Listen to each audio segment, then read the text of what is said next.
Good afternoon, everyone. So if the internet has been one of the most important human creations, the Internet of Things has changed everything, activities and objects from simple to complex, and why not, even us humans. Besides areas of business, medicine, etc., Internet of Things will also have major implication in the field of education. We have today with us a person who is instrumental in changing the way education is imparted. Rather, I would say the way smart education is imparted. His Excellency Dr. Mansoor Al-Awar, Chancellor of Hamdan bin Mohammed Smart University. Dr. Mansoor Al-Awar is also a chairman of the governing board, UNESCO Institute for Information Technologies in Education, and PhD in Applied Mathematics from University of Wales, United Kingdom. His committees and affiliations is an honorary visiting fellow in Organization and Information Management, University of Bradford, member of International Academy for Quality as Accommodation, part-time professor in graduate study at the University of Salford, United Kingdom, and a certified international assessor for European Foundation of Total Quality Management. His awards and badges include Golden Order of Merit in March 2013 on Arab World Good Governance from Tatweej Academy. His Distinguished Government Employee Award, he has won Distinguished Government Employee Award from the Dubai Government Excellence Program 2005. His major achievements include, as I said earlier, the founder of Hamdan bin Mohammed Smart University, which was known as ETQM College since its first inception in 2002, and now Hamdan bin Mohammed E-University in 2009. He is the founder of Emirates Businesswoman Award at Dubai Quality Group in 2002, and he was the first elected chairman of Dubai Quality Group of the government sector in 2001. Ladies and gentlemen, please join me in welcoming His Excellency Dr. Mansoor Al-Awar.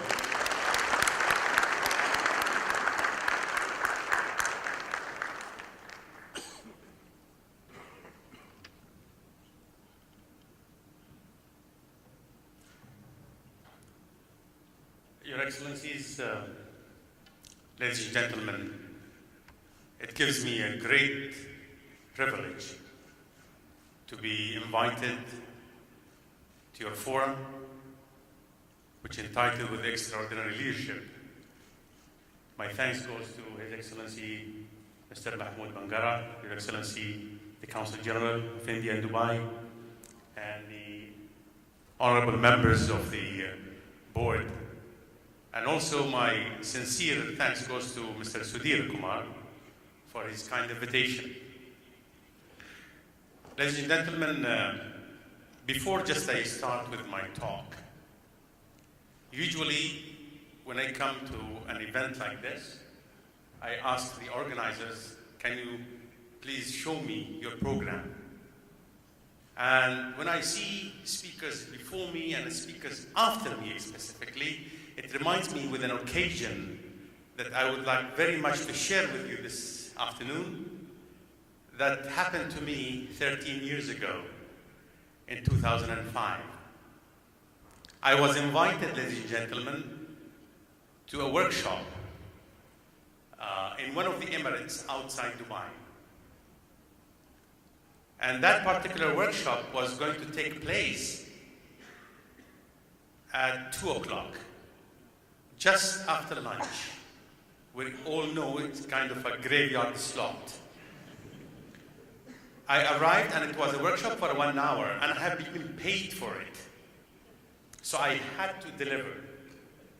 I arrived 1:45 to a room. It's supposed to accommodate almost 30 people, 30. And the entrance of the room was at the back. So I plugged in my computer and started just to wait for the audience. And 1:50, nobody showed up. 1:55, nobody showed up.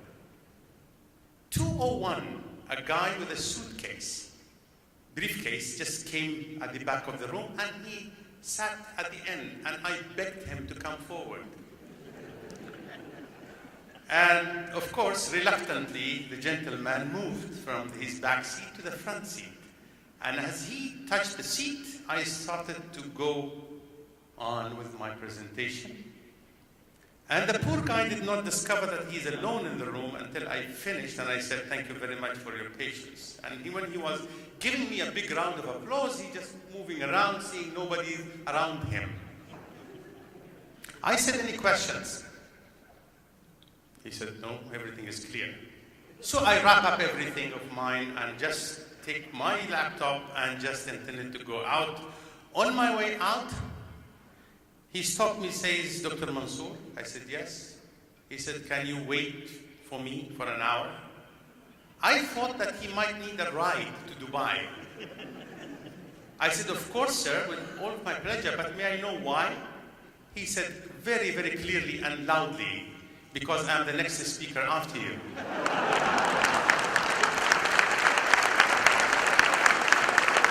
So, ladies and gentlemen, I assure for the speakers who are coming, you have a wonderful audience. You don't have to stop me again.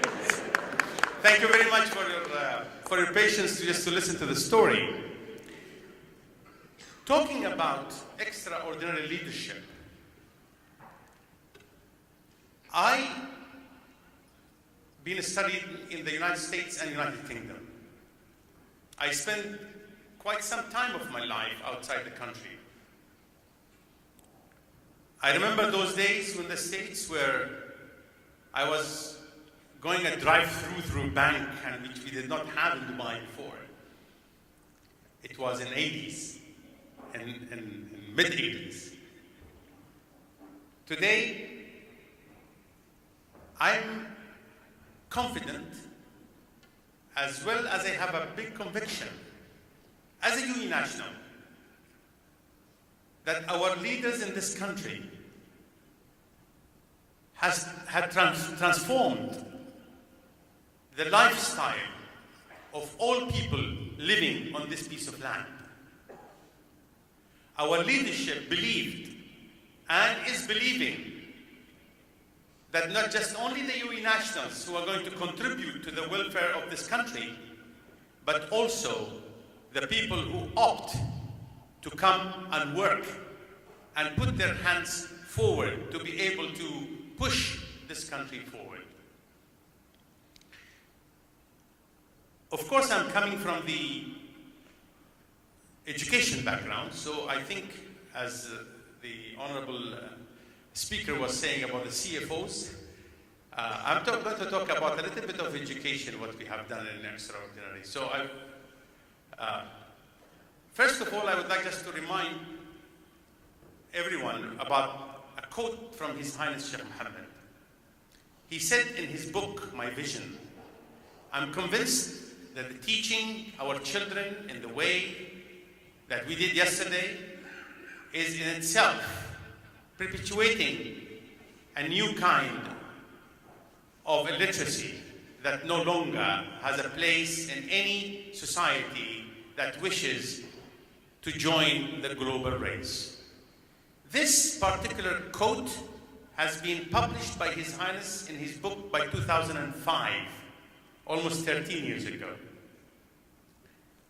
His Highness's vision to launch a new concept of education, which we currently call the Hamdan bin Muhammad Smart University. He was foreseeing the future was going to happen to education. He could have easily put an assignment to other universities to do whatever we are doing at the moment.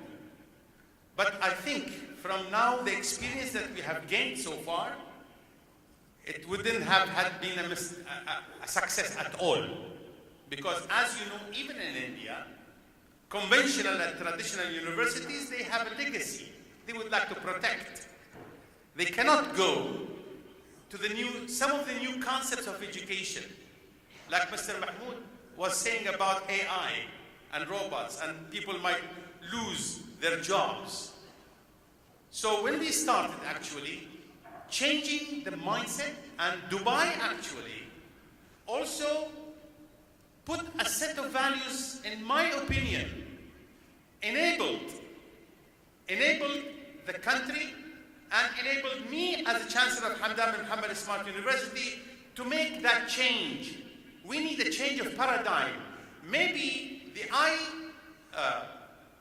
ICAI might also adopt similar set of values in order for us to be able to go for a change.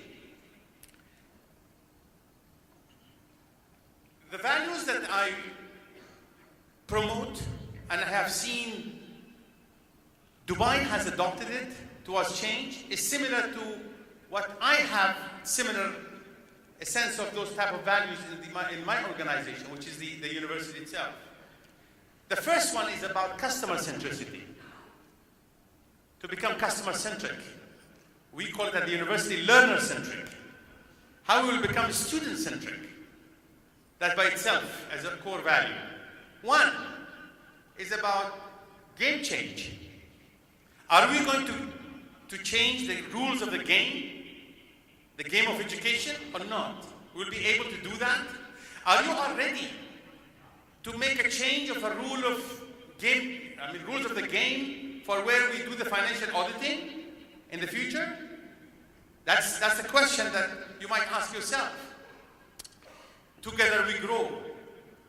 Partnership. We cannot do it alone. And then passion for results. I have been introduced as a mathematician, so I do believe in numbers. And I cannot, of course, go against you guys, the financial auditors, because you much know more numbers than I do as well. So the results are very important. And the last is fueling innovation. Now, when we talk about customer centricity, the pyramid that you are looking at, actually this was the first move of paradigm shift. How we're going to foresee the students. Why we have come to this? Because the main question, ladies and gentlemen, when we launched this particular university is our research indicated that none of the universities in the Arab world, including the United Arab Emirates, were contributing to the growth of an economy. And if we would like to participate, to be able to contribute to the growth of an economy, we have to look unlike other universities which are doing. They are providing the marketplace with a bulk of unemployment. And unemployment never will become a positive parameter in any growth of any economy around the world. Am I right? This is exactly what it is. So that means that we as university, as educators, we have to have a paradigm shift how we look from the university to have an impact on our society. That is why this pyramid, ladies and gentlemen, was very vital. We have 4 C's model, we call it. At the base of the pyramid, you will find the casual learners. Those who come to the university for public seminar, workshop, conference, and so on and so forth. And the next layer is committed learner, professional development. And the third layer only, which is the research-driven programs, which we talk about bachelor, master's, PhD. And the top is the executive education. Now, each dean of a school is responsible to report on 4 C's, not just only one. Look at the universities in the Arab world, look at the universities here, even the United Arab Emirates. Most of their concentration and focus is on the third layer. That is why we don't have an impact. And actually what gave us a competitive edge to apply this particular approach is the smart learning, is the e-learning, is the digital learning. So changing the centricity that will become the core of what we are doing, the learners actually are in the driving seat, not the university. Because we as educators are just being there for facilitating, helping them to achieve their own vision, not our vision. That was a crucial actually shift, because people would say the students have been just pushed into to have whatever they would like to have. Changing rule of the game. Oh my God. Changing rule of the game, the role of the students themselves. Changing the rule of the game by the change of the role of faculty. The faculty, they were supposed to be the kings. Today they are coaches, they are facilitators, they are mentors. And the learners will take the seat of pulling the whole knowledge towards them. I remember those days in 2006 when we started to prepare our faculty to have a certificate, we will call it e-faculty, digital faculty, online faculty. A professor just challenged me when we started to have this by saying, Dr. Mansoor, you are insulting our intelligence. You are pulling us back to the benches to learn. I said, I mean, dear professor, his name was Alan.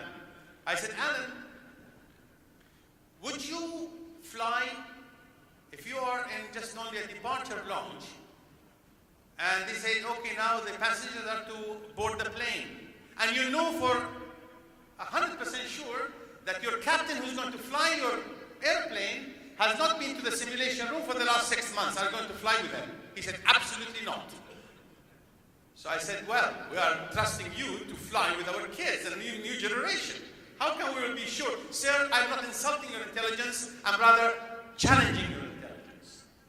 So the change of mindset, ladies and gentlemen, it took us a while to be able to people to understand the rule, how we're going to change the rule. And next year, on January, we are launching a new scheme of faculty. We are Uberizing our faculty. Not just only the Ubers want to be cash rich, but also people in education.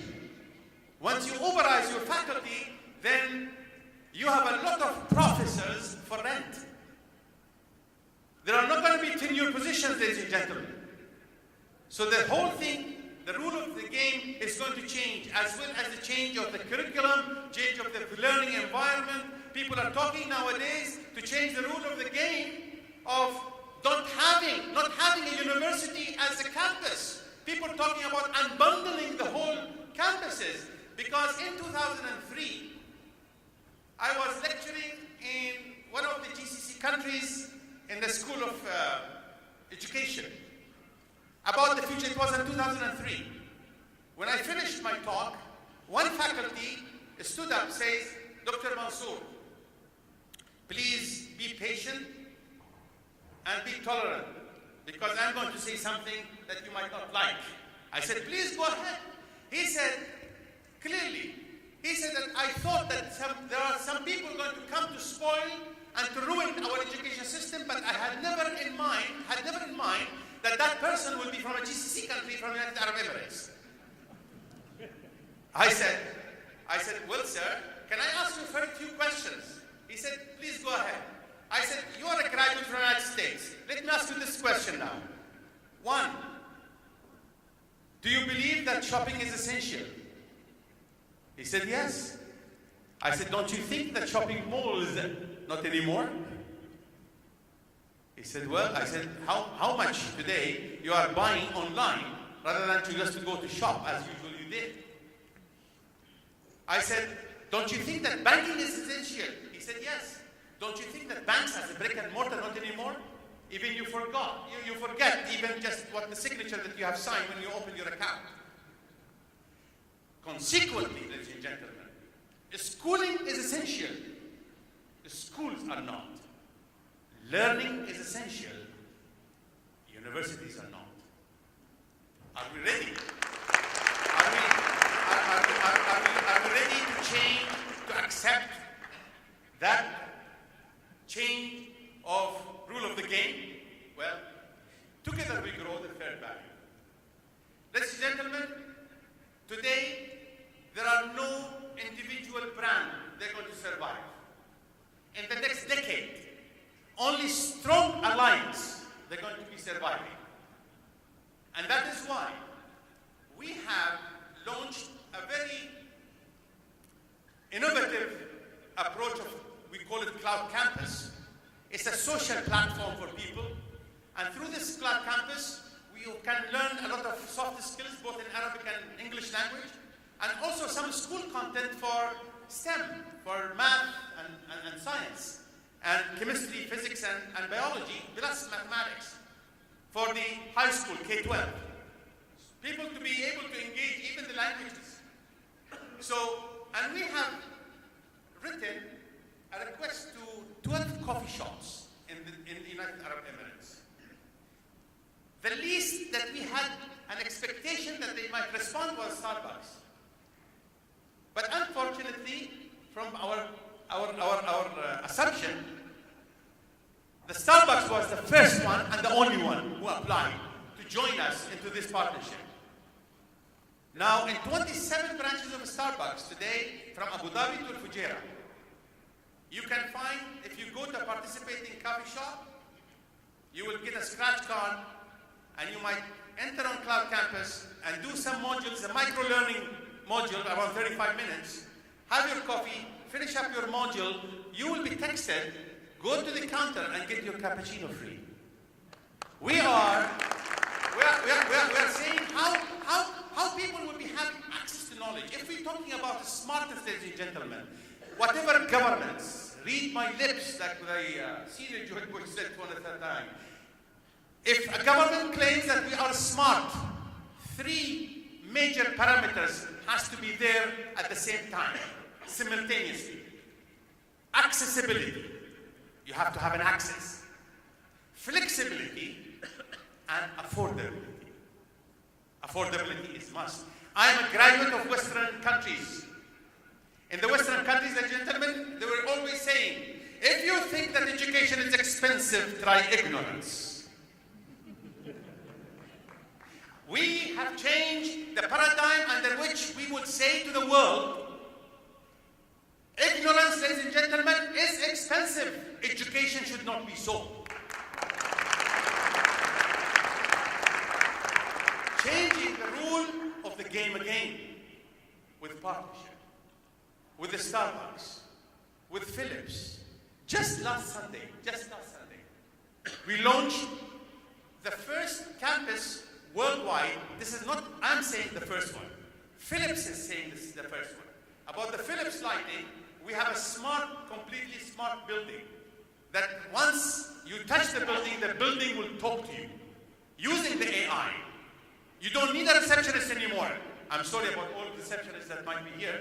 But the building, when they talk to you, and guess what, ladies and gentlemen? We have not spent a single penny into this project. But an alliance of 4 companies plus HBMSU, we have done this. And we are showcasing, along with Philips, Train as a chiller for the air conditioning, or it might be somebody else, and Siemens for crunching data, and Smart Cities as a company for navigating towards the building itself. If we would have not launched this alliance of companies along with the university, we wouldn't have been a smart building whatsoever. And of course, passion for results. Ladies and gentlemen, let us put a full stop to all of our nice words and nice paragraphs which has no value in terms of implementation, in terms of achievement. The last one is fueling innovation. Only with innovation we can survive. We can have a move forward.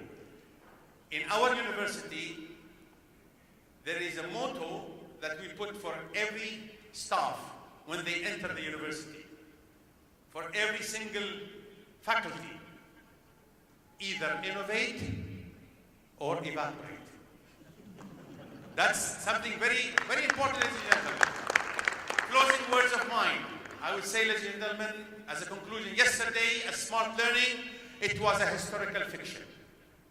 Today, it has become a fact that speaks for itself.